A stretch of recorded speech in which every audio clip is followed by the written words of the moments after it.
You know, it's funny how you can walk down a street, somewhere like Venice Beach, maybe, feel so familiar. Yeah. Artists, the boardwalk, all that sunshine. Right, very present day. Exactly. But you rarely think about the layers, the history underneath. Sometimes it's kind of hidden, sometimes, well, not so hidden. Hmm. And Venice, California has this incredible story, really, stretching back decades. And a big part of that story involves a group that's, really shaped the place. Venice 13. Venice 13, yeah. So today we're doing a deep dive into the history, the evolution of the Venice 13 gang. And we've got a pretty comprehensive overview here. It lays out the timeline, but also gets into the pressures, internal and external, that kind of define So them. from the mission today is, Well, I think we want to get beyond just the what happened and try to understand the why. Like, what were the forces that led to them forming in the first place? What were the big turning points? And how have they managed to stick around for so long, especially with Venice changing so much? okay, makes sense. So let's dive right in. Where do we start? The beginning, I guess. Our source says the origins go way, way back, like 1920s, 1930s. Yeah, which is pretty significant. That makes them one of the earliest Mexican-American gangs in Los Angeles.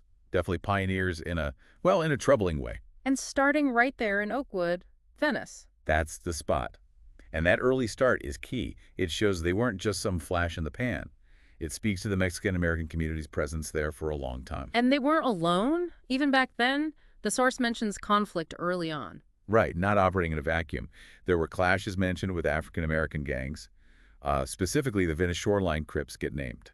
But wait, the Nope. Shorelines formed later, mid-70s, right? Exactly. So that mention probably points to earlier tensions, maybe less formal groups that existed before the Shorelines officially became the Crips set we know. It hints at that complex social mix right from the start. Gotcha.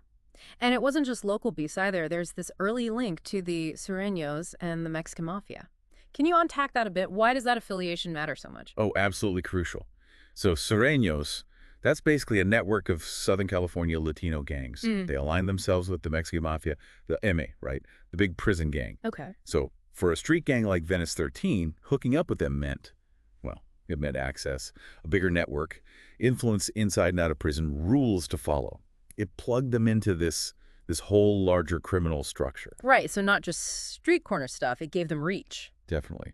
And the source is blunt about their early reputation to deadly street violence, particularly with another group, the Culver City Boys 13. Ah, that rivalry. Feels like that's going to be a recurring theme. Oh, you can bet on it. It's a deep one. Yeah. And it shows how these conflicts just get baked in over generations, decades of history, turf, retaliation. It's a cycle. Okay, so early formation, early conflicts, links to bigger networks. But then something geographic happens that really shifts things, the 405 freeway. Yes. Late 50s, early 60s. It's easy to forget how much building a massive freeway like that can totally mess up communities. Yeah, you just see the road now. Right. But its construction displaced a lot of people. Mm. Mexican-American families, other immigrant groups pushed them westward. And where did a lot of them end up? Oakwood.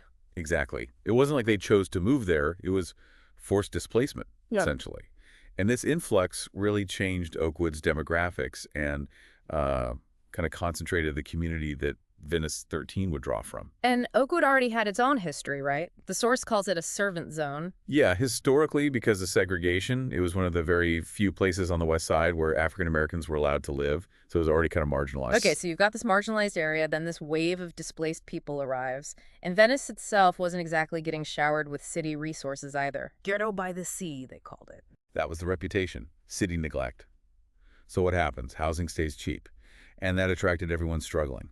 African Americans, poor European immigrants, and then the Mexican communities pushed out by the freeway. A real mix. A real mix, yeah. But concentrated poverty, few opportunities. It's fertile ground, unfortunately. And that's the context where Venice 13 really solidified as one of the city's earliest gangs. It offered structure, maybe protection, identity, things that were missing elsewhere for some young people. So the 60s roll around and the gang grows fast. Very fast. Yeah. And that connection to the Mexican Mafia deepens. You start seeing Venice members becoming active within the prison system itself through La May. So the prison link gets even tighter. It does. And that likely amplified their power back on the streets. Guys inside could still call shots. Meanwhile, that rivalry with Culver City 13, it just gets more intense, more violent. We're talking over 50 years of conflict by now. 50 years. Wow. What keeps something like that going for so long? It's hard to say exactly. Original slights get magnified, passed down, revenge cycles, territory. And the source points out other factors fueling gang growth in the 60s, too. Like what? Well, the broader social stuff. Yeah. Rising drug use, the counterculture scene was nearby, unemployment was an issue, racial tensions across the city. These things don't happen in a bubble. They could push people, especially marginalized youth, towards gangs. Right. Makes sense. And Venice 13 got involved in the drug trade early. Yeah, the source mentions them supplying the hippie scene initially. Then later, when crack cocaine hit, They adapted. started supplying the more affluent people who were beginning to move into parts of Venice. Shows a certain criminal business sense, I guess. Yeah. Exploiting different markets. Then we jump to the 1990s. Things seem to get really bad then. An intense gang war. Yeah, a boiling point. Venice 13, the Venice Shoreline Crips, and Culver City, all clashing. What kicked it off? Well, the source mentions a specific directive, reportedly from the Mexican Mafia, basically telling Venice 13 to lock down the drug trade in Oakwood. Ah, that top-down influence again. Exactly. Orders from prison directly fueling street violence.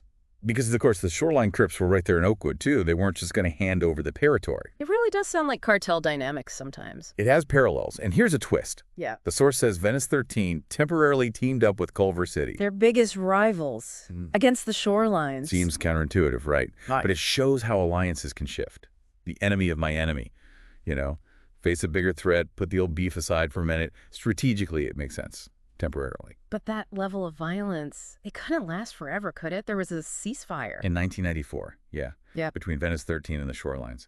But only after this devastating war. The source mentions 55 deaths. 55.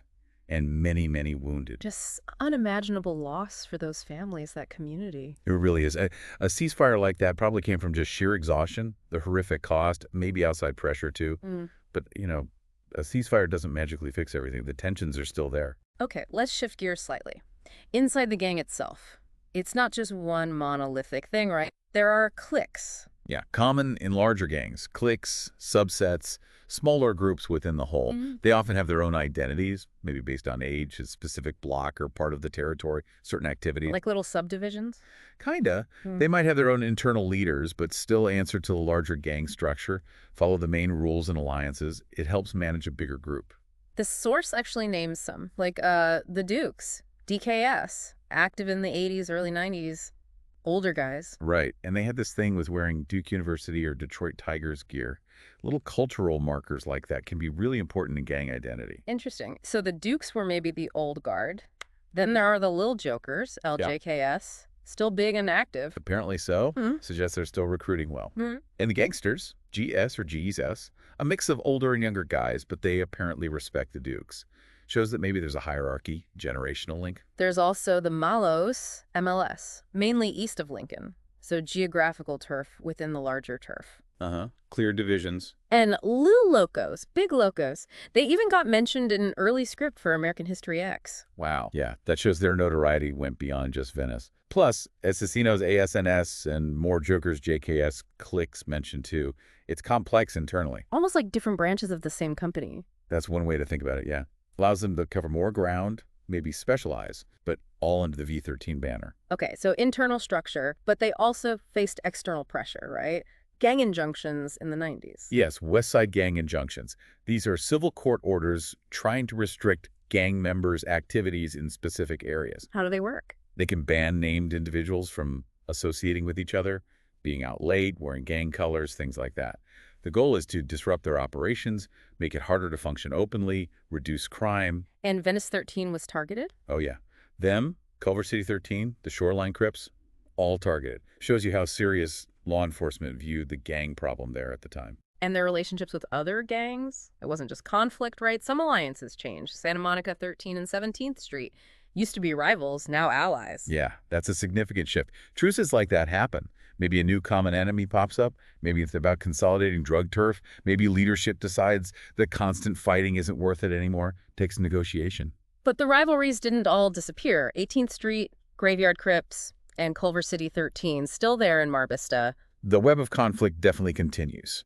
But that core historical rivalry with the Venice Shoreline Crips sharing Oakwood, that seems particularly baked in because they were right on top of each other in that historically segregated, resource-poor area. So Venice has this laid-back image, right? But the source hammers home Venice 13's reputation for violence, like really violent, reckless retaliation. How do those two things exist together? Well, the laid-back thing might be partly the Venice Beach stereotype bleeding over. Oh, Or maybe it's a deliberate image thing by the gang. Like, they don't start everything maybe, but if you cross them. the retaliation is fierce. Exactly. Fierce, maybe unpredictable.